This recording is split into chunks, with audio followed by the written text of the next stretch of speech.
यदि भगवान की यह आदत होती, स्वभाव होता अपने आश्रित भक्त के दोषों को गिनने का, दोषों को ग्रहण करने का, दोषों को स्वीकार करने का स्वभाव यदि राम जी का होता, तो कोई जीव राम जी की शरणागत हो ही नहीं पाता, किसी का कल्याण ही नहीं होता। कैसे? बोले तो सुरपति कुरुराज बालिसों कत हठि बैर बिसहते।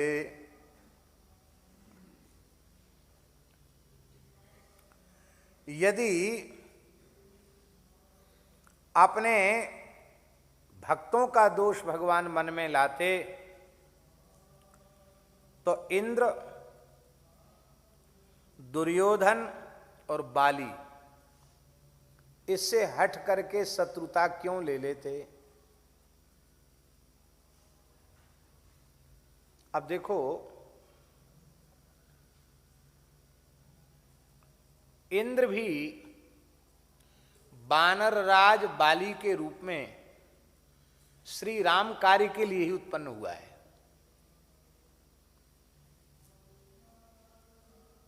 वही उसी का उसका प्रयोजन है।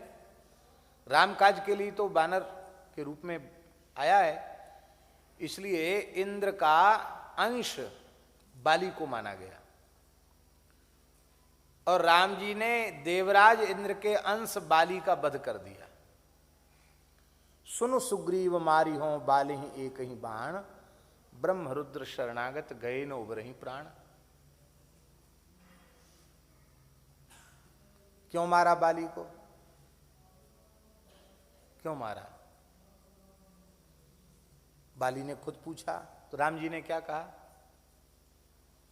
अनुज बधु भगनी सुत नारी, सुनु सठ कन्या समये चारी। इनहि कुदृष्टि बुलेउ के जोई, ताहि बधे कछु पाप न होई। भगवान ने कारण बताया कि तुमने अपने छोटे भाई की पत्नी को बलपूर्वक अपनी पत्नी बना लिया। पुत्र की पत्नी को, अपने छोटे भाई की पत्नी को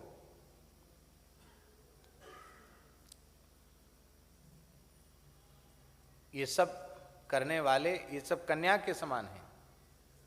भगनी सुत नारी, ये सब कन्या के समान है। इनके प्रति जो कुदृष्टि करता है उसको मारने में पाप नहीं लगता, इसलिए हमने तुमको दंड दिया।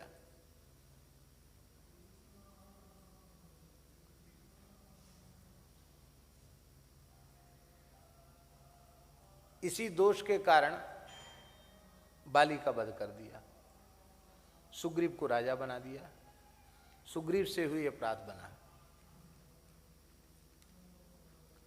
भले ही अपराध बना न बना, लेकिन लोगों ने कानाफूसी करना शुरू की, और इसका संकेत रामचरितमानस में भी तुलसीदास जी ने दिया है।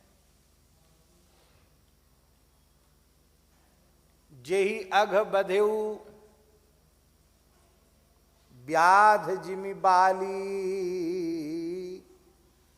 पुनि सुकंठ सोई कीन कुचाली। सोई करतूति विभीषण केरी, सपन्यु सोई न राम हियेरी। महाराज जी इसका समाधान दूसरे प्रकार से देते थे।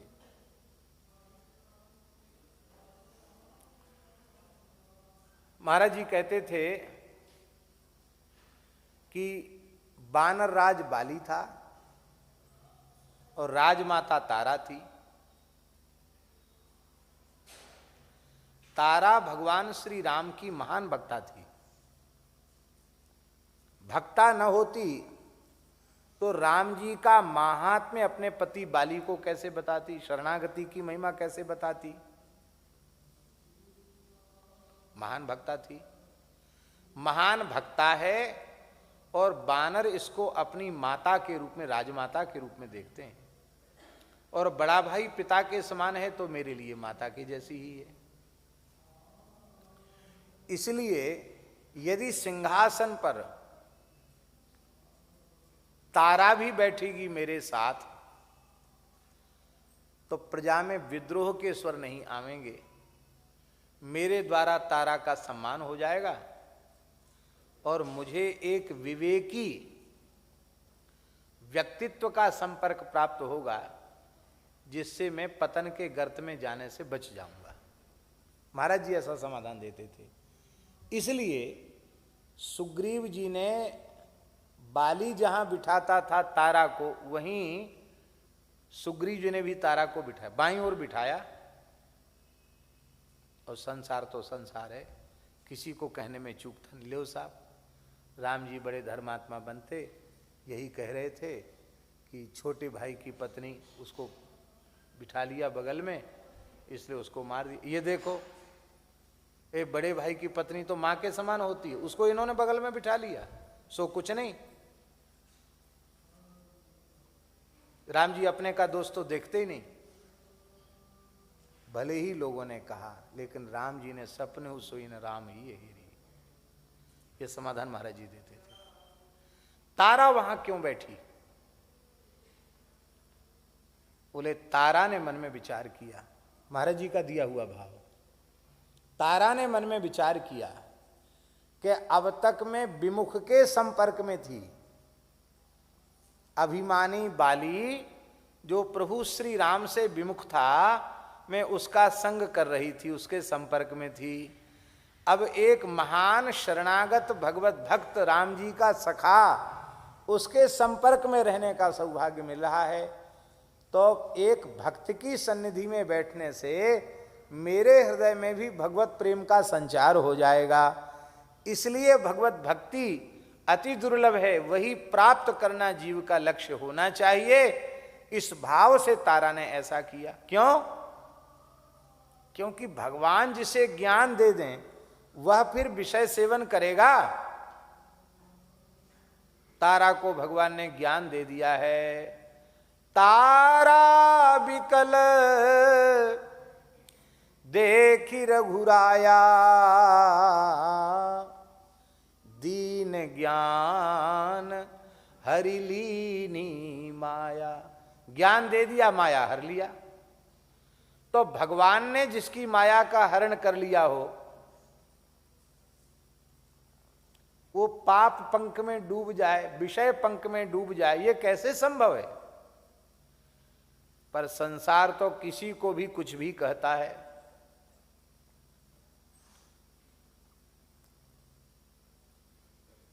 पूज्य श्री रमन रेती वाले महाराज जी ने एक घटना सुनाई थी। बोले हम वाराणसी में अध्ययनरत थे, उनके मुख से सुना भी होगा। तो एक कोई व्यक्ति, एक युवती कन्या स्त्री थी, 20-22 बरस की रही होगी, उसके साथ नौका में बैठकर गंगा जी में सैर कर रहा था और कुछ पी भी रहा था। और बोले हम गंगा जी के किनारे बैठे थे।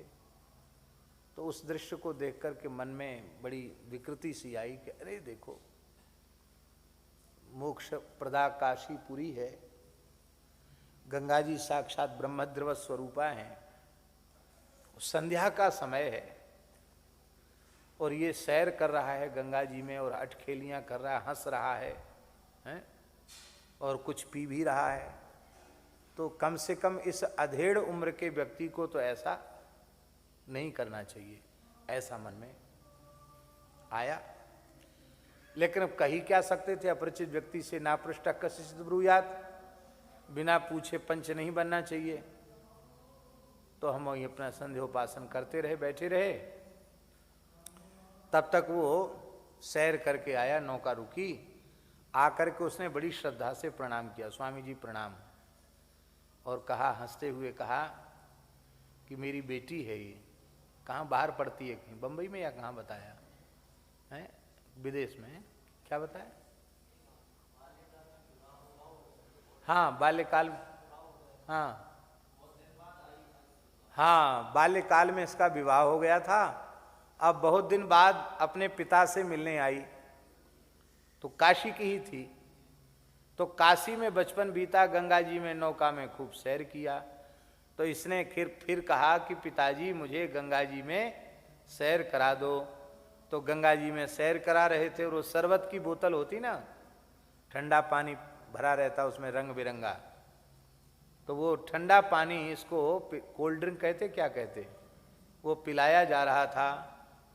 तो ये मेरी बेटी है? और क्या कहा कि स्वभाव से थोड़ी नटखट है, ऐसा भी कुछ कहा क्या कि हैं? हाँ हाँ, तो महाराज जी के नेत्रों से आंसू आ गए कि देखो मैं अपने अशुद्ध चित्त के कारण कैसी कल्पना कर बैठा, इसके प्रति संदेह, उसके प्रति संदेह, पर ये बाप है और ये उसकी बेटी है।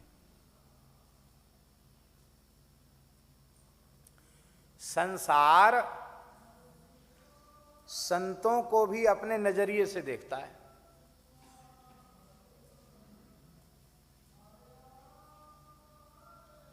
और किसी को कहने में चूकता नहीं है। बोलो भक्तवत्सल भगवान की जय। ऐसे ही मंदोदरी ने विभीषण का आश्रय लिया, और मंदोदरी को विभीषण ने भी अपने वामांग में बिठाया। विभीषण की पत्नी तो लौट के लंका गई ही नहीं। विभीषण जी राम जी के राज्याभिषेक में आए तो एक ही बेटा था विभीषण जी का, मत्त गयंद, और उनकी पत्नी का नाम था शर्मा। तो जब विदाई होने लगी तो बेटा ने कहा कि आपने मेरे पिताजी को लंकेश का पद दिया, हमने तो आपसे कुछ मांगा नहीं, ना कुछ चाहा, इसलिए मैं आपके चरणों को छोड़ के कहीं नहीं जाऊंगा, मुझे लंका नहीं चाहिए, मुझे आपके चरणों की सेवा चाहिए। विभीषण ने कहा बेटा ऐसा तुम्हारा भाव है तो हमें तुम्हारी कोई जरूरत नहीं, राम जी की सेवा में रहो। पिता ने आज्ञा दे दी। तो राम जी ने अयोध्या का कोतवाल उनको बना दिया, क्षेत्रपाल कोतवाल। जैसे काशी के कोतवाल भैरव जी हैं, ऐसी अयोध्या के कोतवाल मत्त गयंद बाबा हैं, जिनको अयोध्या में लोग कहते मात गैण बाबा। लोक भाषा में क्या कहते हैं? मात गैण बाबा, मत्त गयंद जी महाराज। उनका मेला होता है। अयोध्या वास करने वाले संकट में पड़ते हैं तो उनकी मनौती करते हैं, उनकी कृपा से संकट दूर होते हैं। तो पुत्र तो कोतवाल साहब बन गए, क्षेत्रपाल बन गए। और विभीषण की पत्नी थी, उनका नाम था शर्मा। शर्मा देवी बोली कि आपने हमारे पति को उर्कछु प्रथम वासना रही प्रभुपद सरसो भई, आपने लंकेश बना दिया। हमारे मन में तो लंका की साम्राज्ञी बनने की वासना है नहीं, हम तो श्री जानकी जी की सहचरी बनकर उनके श्रीअंग की सेवा में हम रहना चाहती हैं। हमको अयोध्या में छोटी मोटी कोई सेवा दे दो, हम अयोध्या से नहीं जाएंगे। भगवान ने कहा तुम दुर्गपालिका देवी के रूप में पूजित होगी। अयोध्या महात्म्य में अयोध्या की दुर्गरक्षिका देवी है शर्मा देवी, जो विभीषण की पत्नी है। तो पत्नी भी लौट के नहीं गई, बेटा भी लौट के नहीं गया, अयोध्यावासी ही हो गए वो। अब विभीषण को कोई ना कोई तो चाहिए सहयोग के लिए, संग के लिए। तो मंदोदरी के प्रति सबकी श्रद्धा थी, मंदोदरी को वामांग में बिठाया। राक्षस तो राक्षस ही ठहरे, कहें देख लो बड़े भजनानंदी बनते हैं, तिलक लगाते हैं, तुलसी बांधते हैं, देखो अपने बड़े भाई की पत्नी को बगल में बिठा रखा है। लेकिन राम जी ने उसे गिना नहीं। इसका तात्पर्य क्या है? जोश सच्चा हो तो भी नहीं गिनते और झूठा हो तो भी नहीं गिनते। दोष न देखने का, न गिनने का स्वभाव है। तो बाली का वध का मतलब क्या था? इंद्र से बैर मोल लेना। भाई इंद्र के अंश को नष्ट कर दिया भगवान ने, तो इंद्र को अच्छा लगा होगा क्या?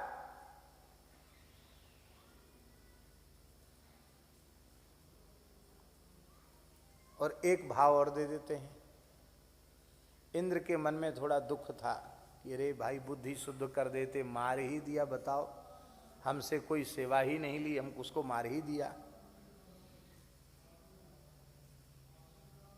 उसका उत्तर हम देंगे। अभी स्मृति में मेरे नहीं आ रहा है, वो लालवाड़ी डायरी है उसमें लिखा है श्लोक।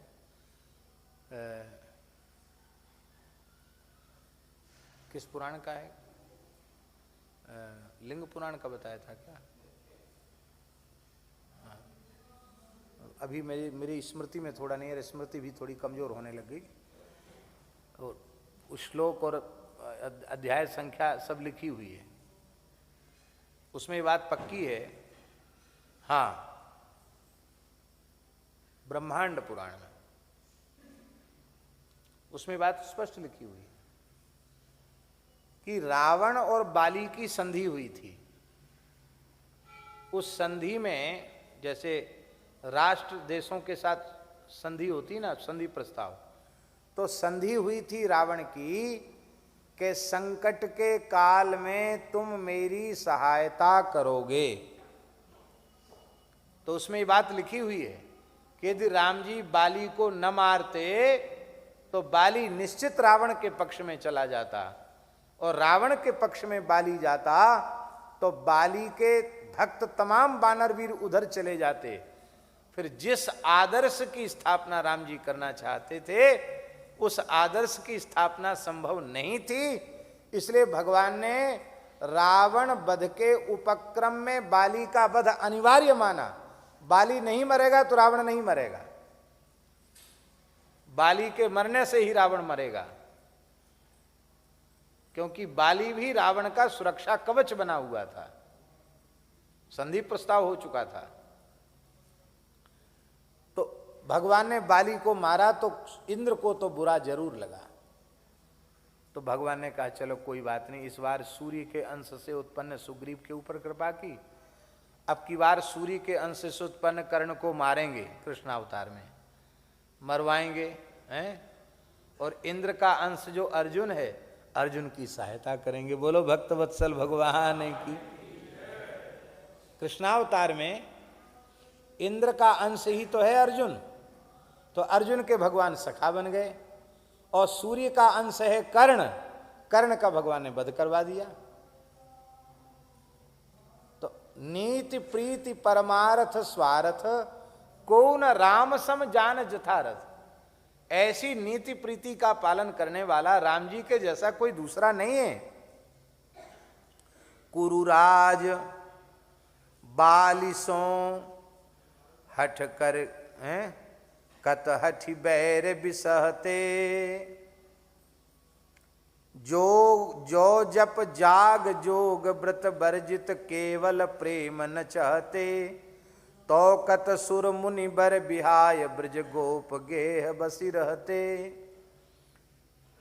यदि आप केवल प्रेम को अंगीकार न करते तो इन ग्वाल बालों के घरों में, नंद राय जी के भवन में नंद नंदन के रूप में प्रकट होकर आप, यशोदा नंदन के रूप में प्रकट होकर आप लीला क्यों करते? क्योंकि इन गोप गणों में न तो कोई जप था, न कोई यज्ञ था, न कोई जोग था, न कोई व्रत था, केवल ये विशुद्ध प्रेमी थे। तो सुर मुनिबर बिहाय, आप देवताओं के यहाँ नहीं आए, मुनियों के यहाँ पुत्र बनकर नहीं आए, पर गोपों के घर में गोप बालक बनकर के आप आ गए, क्योंकि आप केवल प्रेम को स्वीकार करते हैं, दोष दुर्गुण को तो आप ग्रहण करते ही नहीं हैं। जो जहाँ तहाँ प्रण राखी भगत को भजन प्रभाव न कहते, तो कलि कठिन कर्म मार्ग जड़ हम के ही भांति निवहते। आप अपने भक्तों के ऊपर कृपा करने का, भक्तों की रक्षा करने का, भक्तों पर अनुग्रह करने का जो आपका प्रण है, प्रतिज्ञा है, वह प्रतिज्ञा आपने न की होती, आपके भजन की ऐसी महिमा, आपके भजन का ऐसा प्रभाव न होता, तो हे प्रभु इस कराल कलिकाल में, इस कर्म के जाल में उलझे हुए इस जड़मती तुलसीदास के जैसे दीनहीन गरीबों का गुजारा ही कैसे होता।